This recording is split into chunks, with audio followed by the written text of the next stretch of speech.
Hey, I'd like to welcome you to another episode of Mission Matters. My name is Adam Torres, and if you'd like to apply to be a guest on the show, just head on over to missionmatters.com and click on Be Our Guest to apply. All right, so today's guest is Shirley Engelmeier, and she's founder and CEO over at Inclusion Inc. Shirley, welcome to the show. Hey, thanks. Great to be here. Thank you so much. All right, so Shirley, we got a lot to talk about today. So we're going to get into deliberate disruption, unraveling the anti-DEI ideology, and getting back to why DEI works. So excited to get into this, and also, of course, your work at Inclusion Inc. And to get us started, though, we'll start this episode the way that we start them all, with what we like to call our Mission Matters Minute. So Shirley, at Mission Matters, our aim and our goal is to amplify stories for entrepreneurs, executives, and experts. That's what we do. Shirley, what mission matters to you? You know, for nearly 25 years, Inclusion Inc. has been helping businesses leverage inclusion as a business strategy. We do that by really helping leaders get it in a practical, business-centric approach. And I think most importantly these days is we help coach them on being able to articulate the business rationale for why they're focusing on inclusion, diversity, and equity. So great to have you on, and great topic. And one of the things that strikes me about your background, you've been doing this for a couple of decades. So some of these conversations that are newer, or just kind of like, just happening, like you've been here for a long, like this is, I would argue, it's been a while in terms of being a part of that narrative and that discussion. First off, how did you get into that space? Like, how'd you get drawn in? It's a very interesting story in that I have no background to do this. Okay. Like many of us, we get opportunities in life because I was in consumer products right before this. And I grew up in a time in consumer products that they took anybody to train them, including a music major like myself. Yeah. And what I realized that I got out of that was really a great set of analytics. What's the business rationale? In the last employer I was at was Frito-Lay. I was super psyched to be there. I didn't realize that position as the only woman out of 26 division sales managers would prepare me for this work. Wow. And you might ask why, because when I had the 6th best sales record and they had to collapse divisions, the guy who had the worst sales record, number 26, got the job, and I lost him. And so then I realized what it felt like to be the other, how my difference may have impacted what happened to my career, my livelihood. A couple of years passed, and ultimately, I believe this work chose me. I'm not, in the beginning, I kind of thought, you have no clue what you're doing, Shirley, except I could say, what are you trying to accomplish? And the very first huge project that I landed was as a white woman from, as I say, Minnesota. I landed. I couldn't tell by that accent. Could not tell. I'm so positive.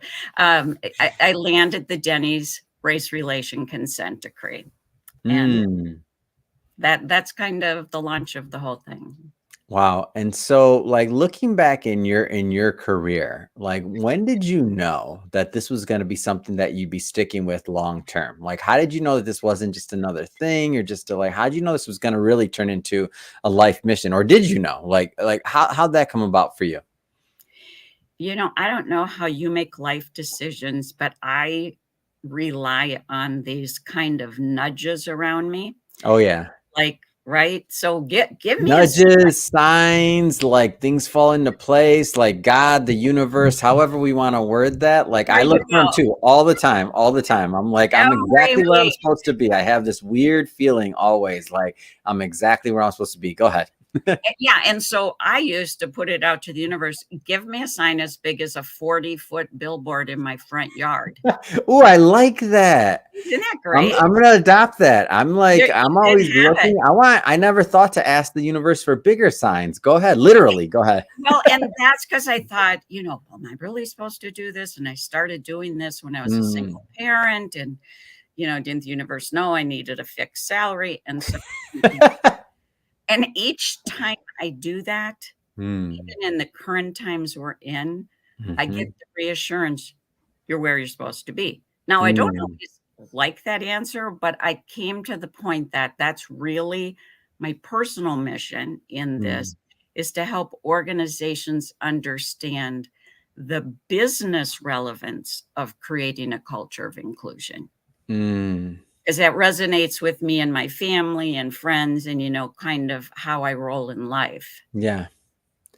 And so sticking in the early days a little bit longer, what was it like trying to even just, because I don't, in my recollection, talking about DE and I, like that was very early on. So that wasn't quite like buzzwords or this or that. Like, what was it like in the early days, even just getting traction?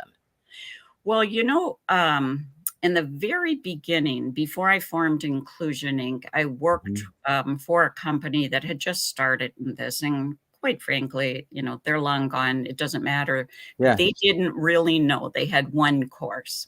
And so I would go out, and in that day, it was about diversity and inclusion. It was actually before I formed Inclusion Inc. in 1992 that there was a consent decree against Denny's, and I had to work with the Department of Justice. That was, how do I say it? Underneath this hair color is a lot of gray hair. Come on.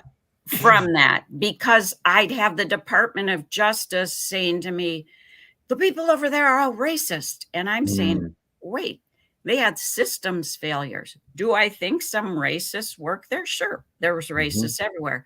But they had a leveraged buyout, and they stopped focusing on core training at the restaurant level. And so, yes, those early days, I kept coming back to what are they, the Department of Justice in this dissent decree, and Denny's, and I use quotes for those who are just listening, in cooperation with a consent decree. How is it that we are going to help them meet their outcome?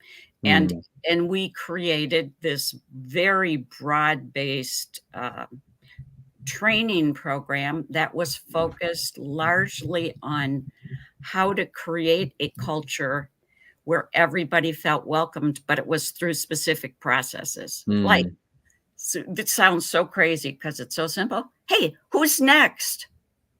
Are you on the list yet to be seated? Because there were things that were happening by bias where white people were being seated first and they were being talked to first. So it really helped me understand that there are systems or processes that happen even at everyday interaction that exclude people.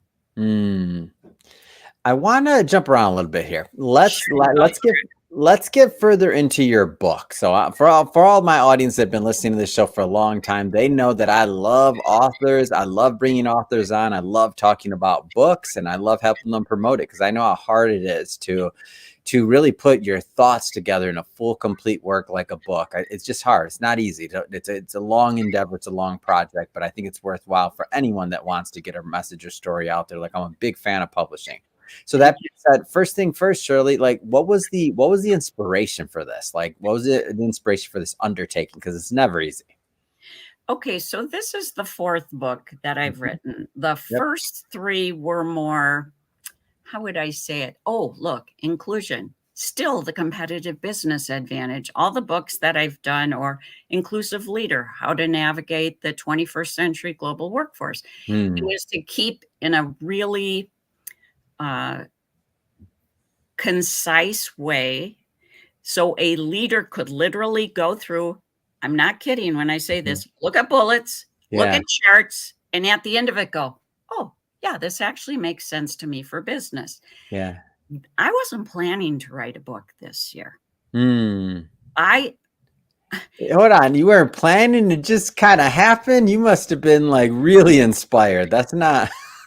Okay, I was possessed. There you go. I wasn't going to use the word, but was there a billboard planted in your front? Like, Write Yes. the book? What Yeah, happened? yeah. Okay, so here's what happened. Mm, The I'm going to give you a little retrospective to kind of frame this up, and we can come mhm, back and go as ever deep as you want. You know, my whole career until the murder of George Floyd, mm, which as I sit in my desk here and point a finger to my right, it's like 5 miles there over there, mm, was to convince people about the business-centric nature of this work. mm. Okay, so that big global awakening happened, George Floyd, COVID, all of that, and something happened. Bam, DE&I comes on the scene. Mhm. I love inclusion, diversity, and equity. Note I say it differently, and I Yeah. come back to why. However, you had leaders who are already mixed up about the difference between inclusion and diversity and why it mattered for their business. And now Mm, we have an acronym that's completely intimidated them. So mm. I'll come back to any of those however you want. The book came about because here's what happened. I was going, oh my gosh, this is the best work we've ever done. This is Yeah, so deep. Everybody from electrical companies, construction companies, scientists, yeah. engineers, they are now willing to step into it. Mhm, And a couple things happened before January of this year mhm. that made me realize something was going on, but I kept coming back to, oh, organizations finally got it. Yeah. In January of this year, I realized the depth level of the disinformation campaign Mm, that was going on. And I mhm. had a little inkling of that from, you remember when in 2022, there were these two kind of seems like they just popped up, like the anti-woke bill in Florida and the don't Yeah. say gay bill that, and I just said, oh yeah, what are they doing down there? But I realized on January 24th of this year that Mm, what they were doing had been implementing something the Claremont Institute, a conservative think mhm. tank, had started in 2019. Mm, And they said, hey, Adam, here, you want to change your state legislature? Here's all of the work to make it illegal to do this at universities. mm, And each day after that, I'd get up and I go, oh, I have to write a white paper on this. And about a mhm. week and a half later, I either say possessed or my hair was on fire, that I say, I have to write a book on this. I Wow. have to, from my place in the world, say, this is highly funded. It's strategic. I Mm, sound like a conspiracy theorist here. I am not. That it was going on behind the scene.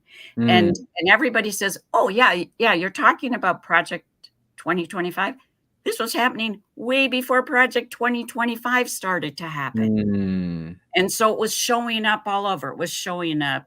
You know, we were not going to fund it in universities, but there yeah, never was a clear reason.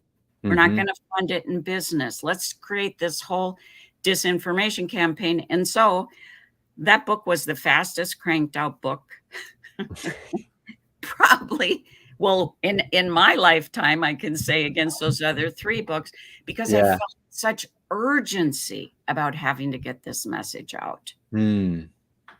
And so as you were going through that process, like what was that like? Like to be because I've never had that like being possessed to crank out a book fat. It's never happened to me. Like I know that's obviously a lot of years went into this and it's your fourth edition, but like what was that like? So I think the first thing that it was like was each day I felt like I had to take an energy shower from the toxic disinformation that was out Oh man. So first you needed a bath after that. there. I know I wasn't every day. expecting that answer, Shirley. I'm not gonna lie. I would call my closest friends and colleagues and go, you can't believe what I learned today. You know, it was like a whack-a-mole. One more thing, Yeah. one more thing, right? Yeah. And Yeah. then I thought, You were wait, driving them crazy, I'm sure. I'm sure, as I was driving myself crazy, but I know.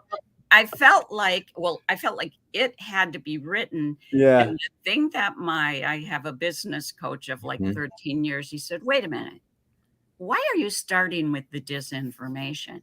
Mm. You start with why creating a culture of inclusion is Mhm. going to drive innovation by Mm. 20%. You start with the fact that it's going to help them sell more goods and services. He knew Mhm. my whole deal. He Yeah. knew that you're not going to ask me, a baby boomer in Minnesota, to sell to Gen Z, or Mhm. when I was at Frito-Lay to sell chips to Latinx. I don't know that. And so he Mm. goes, keep positioning this as why it works, and then lift up the information, quote, disinformation that Mhm. made this come about. And Mm. that helped me frame because I kept saying, I got to tell people everything. No, Yeah. you don't. You have to let them know, remind them this is Mhm. why it's here. And the other thing is, this is a little bit of a tangent, but I think it's critical. There's a huge difference between inclusion, diversity, and equity. Mhm. And this frame of DE&I has done us no service. Mm. So when that happened and whoever created it, it just flew across the globe. Inclusion is, how are you going to hear people's voices to drive business success? Mhm. How are Mhm. you going to ask the person who's doing the job? And white men, this Mhm. is no ding on white men. I'm married to one and have two sons that are. I want Yeah. them to be highly successful. They too understand what it feels like to be excluded from the process. Mhm. That's different than, oh, I want to expand my business. I Mhm. may need to have more diverse representation here, Yeah. and it's going to help me sell more Coors beer, as I Yeah. was speaking about before. It's going to help me attract more clients. Yeah. So the punchline is, if you create a culture of inclusion, hey, and with the D, if we know we have bias, and Mhm. I say if we breathe, we have bias. So, okay, Yes. good, no shame. Yep. Then that will result in equity. Mm. That became a huge piece of the work we did with leaders and executives since George Mm. Floyd, to say, I don't have academic discussion about equity. I Yeah. can assure you, if you do these two things, people will also feel like they belong, Mm. and you will have equity in the results. So that had to come through loudly and clearly too, about Mm. how they're differentiating. Don't glob them all together because it's not Mhm. helpful. So Shirley, obviously you spent some time on this book. It's in depth. It's a culmination, and it's a fourth of your books. What do you hope that the readers walk away with after digesting this, after going through the content? What do you hope they walk away with? I want people to twofold. I'm providing them the rationale, the language for why this could matter for their business. They still have to Mm. internalize that, right? And say, our specific business case. Yeah.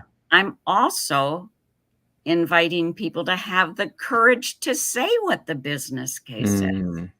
A thing that's been coming to me lately as I've been watching, I think there have been 6 companies that have, like, in a nanosecond dropped their program. Mhm. And we can talk about that later, but I keep saying, why are you cowering to disinformation? Mm. Why aren't you using the same brilliance that you have to market your products to tell everybody, both internally and externally, that Yeah. this works? And Yeah. the other part of the book, of course, is, we have all these realignment in, inclusion programs that are both for Mhm. execs, leaders, for the masses, through e-learning, so that people can remember, oh, yeah, Mhm. that's why we're doing this. Yeah. So Shirley, One of the things that you also talk about are the core inclusion behaviors. Could you maybe, because one of the big things you're known for as well is like the business case for all of what we're talking about, not just the it's right to do it type thing, but the business case. So talk a little bit about those behaviors. Sure. So the behaviors, how that came about that we globally validated those is this, Adam. We realized that for about, I don't know, through 2012, we validated inclusion behaviors, but they were US centric. Mm-hmm. And since 2012, we continually validate these. So what I'm telling you is still holding up. I think that's because we're all humans and we like to be included in things. Yes. And so we said, look, what are the top behaviors that make you feel included? When we partnered with SMU's Executive Education Department, Miguel Canones, we also said, is it culturally normative? So I want to just share like a highlight on that. When I think about China, for example, I think about hierarchy. Even in China, individual contributors across the whole spectrum wanted to hear their voice heard, even if it wasn't culturally normative. And so here are these these super simple behaviors. The two most important ones are ask me what I think, implied, I'm the one that does the job. And it doesn't mean you have to ask me all the time. And it doesn't mean I have input on what the CEO does from my place. And the second one that I think is as or more important is providing rationale for why decisions are made. Think about how decentralized we all were during COVID. If people may not like what they hear, but if they can be given the rationale. Now, here's the punchline on these. Can you imagine something that costs $0 and all you're doing is changing how you interface? It's going to drive your engagement 20%. Yeah. It's going to make, these are the findings, the return on investment of that work. People are going to be 4 times more likely to stay. Their engagement's going to double to 25% and 10% more productive. Like, where else can you get that kind of return, right? Right. So Shirley, the book is out. The book is out. It's doing well. You have your, I should say, the multiple books out, but the book is out. And what's next? I mean, what's next for you? What's next for your company? Like, what's next? So, seriously, all seriousness, and my praise of what you're doing here, Adam, in Mission Matters. I think that people being able to hear my voice directly address this, and the really, like, I mean, I make some corny jokes, I know, but the no nonsense. Hey, I like corny. A lot of people like corn. I'm in for corn. Walt Disney was called corny once upon a time too. Just FYI, I read a lot of his biographies and things. He said millions of people like corn. Go ahead. Yeah, there you go. So, but my no nonsense business approach to this, I want people to hear that as well as read it. We're starting our very first live event to a group of invited business leaders here on October 8th, and those will continue. And there are a lot of beyond the book tour kinds of things, but press releases that are going out addressing the specific issues that we see that continue to happen day in and day out. It's great. Shirley, if somebody's listening or watching this and they want to follow up, they want to pick up a copy of the book, they want to learn more about Inclusion Inc., how do they do that? So if you want to get a copy of the book, right now we're doing it as an ebook on Amazon. Super simple to find. Deliberate Disruption, my name. If you want to get a hold of us, you can go to www.InclusionINC.com or stopantidei.com. Awesome. And for everybody listening or watching this, just so you know, we'll put the links to that in the show notes. So you can just click on the links and head right on over. And speaking of the audience, if this is your first time with Mission Matters and you haven't done it yet, hit that subscribe or follow button. This is a daily show. Each and every day, we're bringing you new content, new ideas, new thought leaders, and hopefully new inspiration to help you along the way in your journey as well. And we don't want you to miss a thing. So again, hit that subscribe or follow button. And Shirley, thank you so much. This has been so much fun. And I wish you much more continued success with the book and the book tour. Thank you so much. It's a privilege to be with you.